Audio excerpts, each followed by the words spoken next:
20 years ago, if somebody had told you that you can use your phone to send money, to make payments, to receive money, you probably would have laughed at that person. This is how far out the idea was at the time. I remember in the 90s, when my husband and I were dating, we communicated via handwritten letters, and I was waiting for the postal mail. My timeline, weeks at best, if not months.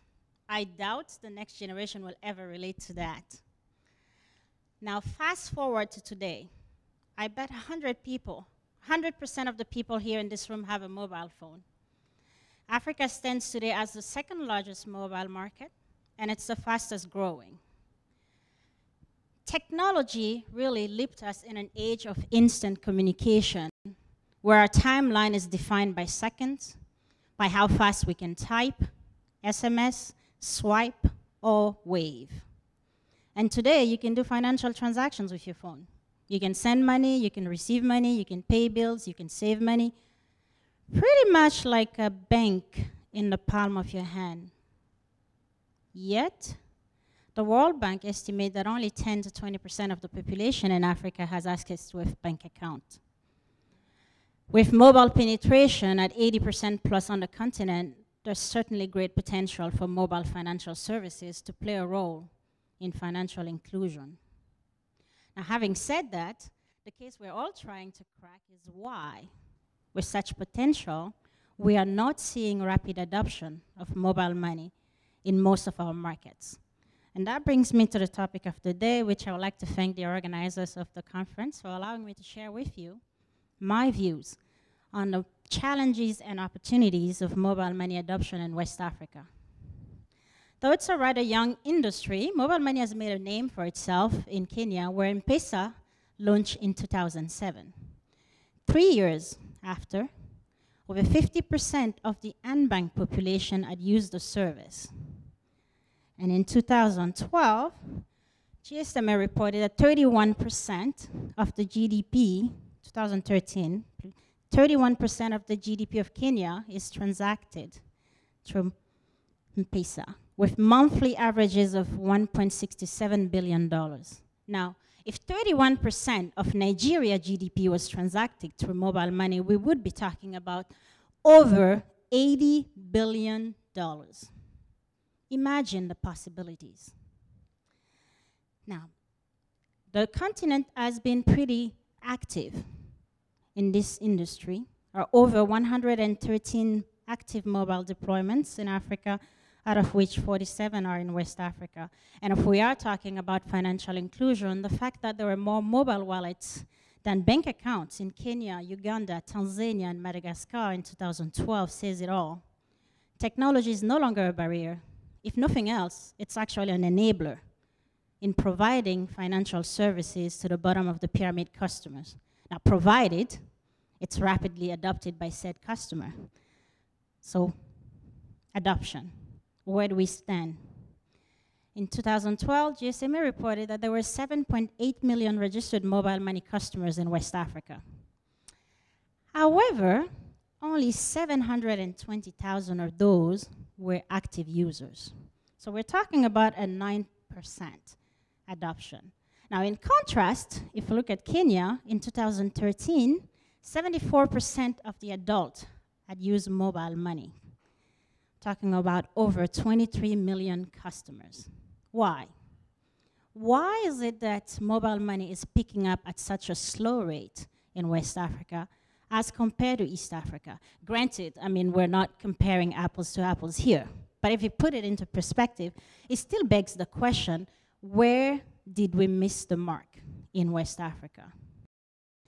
Though we can debate at length on the wheres and whys, I've chosen to focus on specific challenges, and the first one being customer perception. New technology, new concept, new way of using your phone to access financial services. For any customer, this new comes with a lot of fear of the unknown, reticence to change. The markets where I've been, usually, my first question is always, Tao, have you heard about mobile money? Luckily, the answer I usually get is, oh yeah, mobile money, I've heard of it, yeah.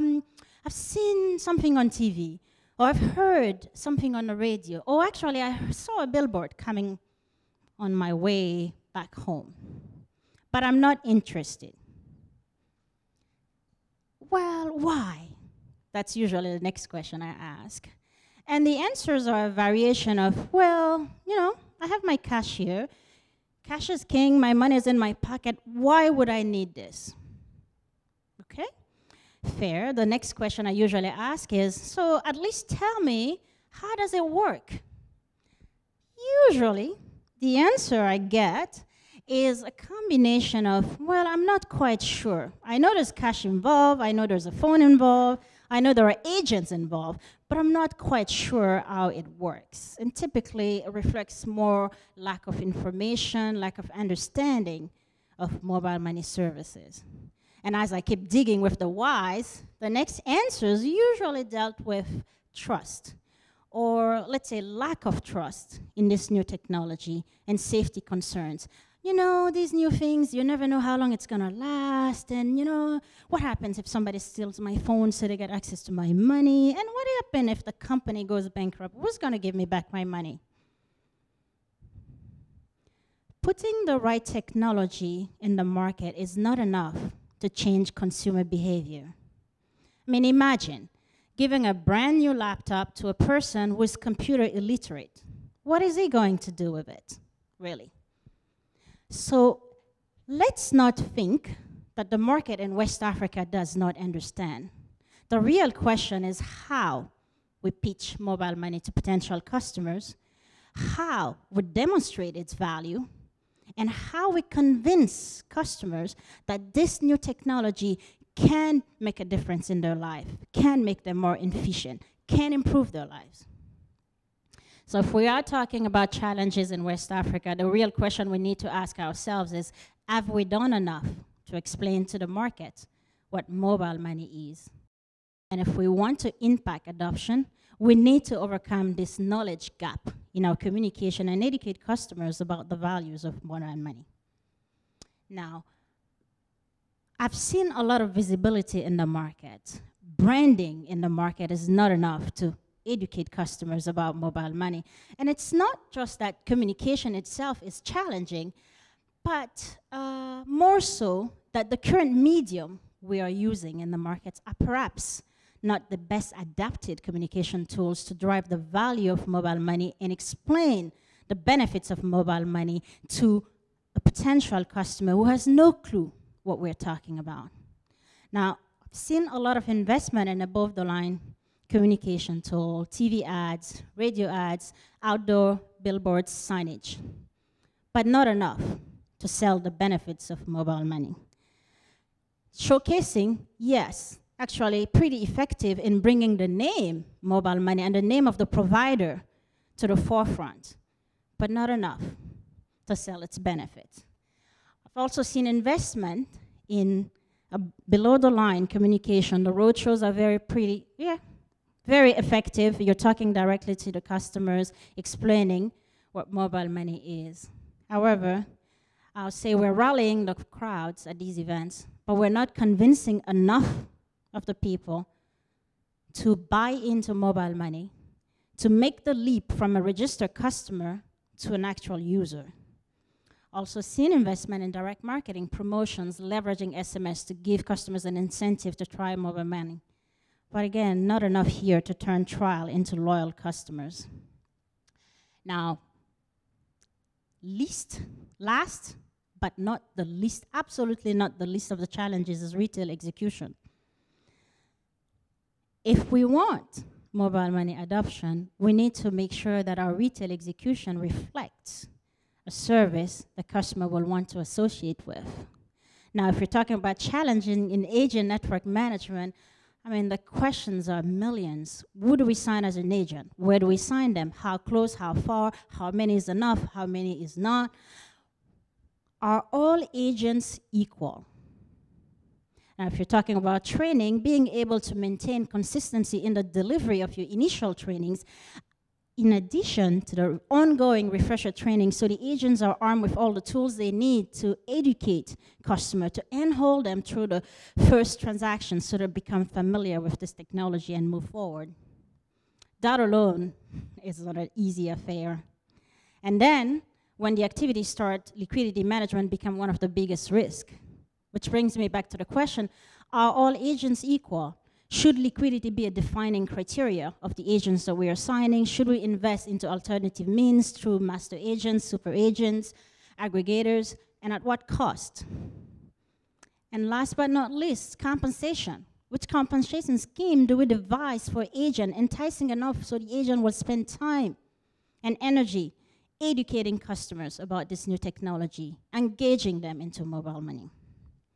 Now, if that wasn't enough to figure out your right strategy for agent network acquisition, development, and management, we cannot, and I really want to stress this, we cannot afford to fail in the delivery of the technical service. We cannot afford to have system failures. We cannot afford to have agents that are returning customers because they don't have enough e-float.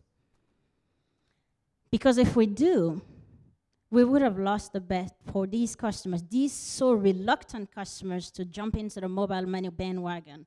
Because what we're selling here is a service that's supposed to be better, faster, easier, hassle-free, power in the palm of your hand to do financial transactions.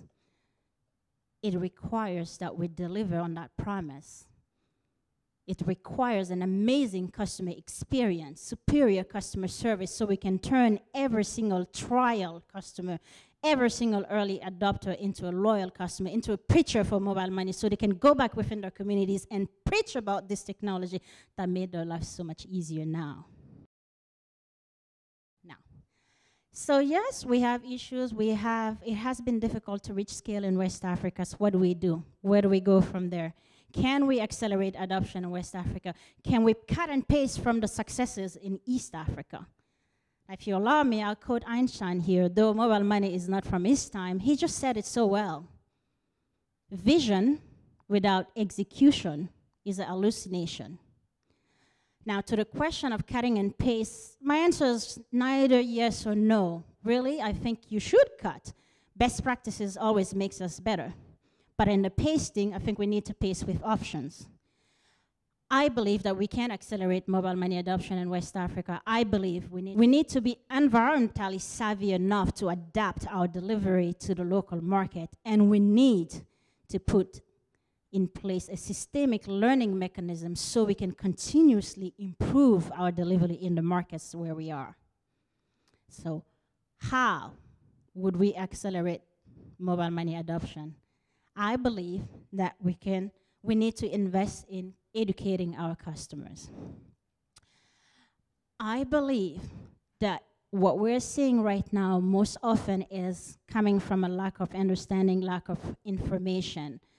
So we at Digipact International believe that investing in a mobile money literacy outreach program, meaning going out within the communities, providing a forum where customers can share what their thoughts are, the current perception of mobile money, and giving them an opportunity to learn what it really is and how it really works. We also need to make sure that what we're driving through our communication is focused on selling value, benefit selling of mobile money, so we can convince people that this new technology can actually make a difference in their life and make them better. Oops, sorry. And we also need to invest in grassroots awareness campaigns. What I mean by that is really focusing on the target customer, where they live, where they work, where they play, and leveraging community leaders, early adopters, testimonials, and so that people can understand what it is, how it works. Because I believe there's nothing that can be more persuasive than my friend, my brother, my sister, or my mother telling me about what mobile money and engaging me into it. I also believe that we cannot accelerate mobile money adoption within the region without ensuring that we have developed the ecosystem. And I mean both the cash-in, cash-out network as well as the payment channel, the merchant payment channels. Because first, we're trying to get the customer to use mobile money and to become a spokesperson within the community. So we need to make sure our retail execution is delivering on that promise. I believe that segmentation of the distribution channel can be an effective strategy for improved productivity. Let's say, for instance, taking into account indexes, taking into account information such as the class of trade of the agent, the geographic positioning, the population in the area, the business affluence, to develop an index, agent development index that sets from the get-go expectations, performance criteria, customer service expectations, as well as merchandising standards. And through proactive monitoring, we can minimize dormancy into the network, and we can reward achievers through performance-based compensation. We have no choice. If we want our customers to believe in this and to use it, we need to provide avenues where they can use mobile money to pay for their daily expenses. That means that we have to also proactively develop the merchant channel. We have to get to a point where the merchants are calling us because they want the technology, because, well, their neighbor has it, and customers are asking for it, and customers are going there because they have the choice, and they can actually use mobile money to pay. I have to say, I believe that mobile money adoption goes beyond any single provider. It takes joint efforts from all players, the banks, the MNOs, the technology providers, advocacy groups, the development agencies. All of us need to work together and provide, actually mandate interoperability of the platform so we can enhance the influx of value-added services. We can get to the point where we have cross-border mobile financial services all across the continent. If we do that successfully, then the giant will awake. But beware, when it does, when the majority of Africans believe in mobile money as an alternative to cash, where would they demand to use it? Would we have enough to feed its needs? Thank you.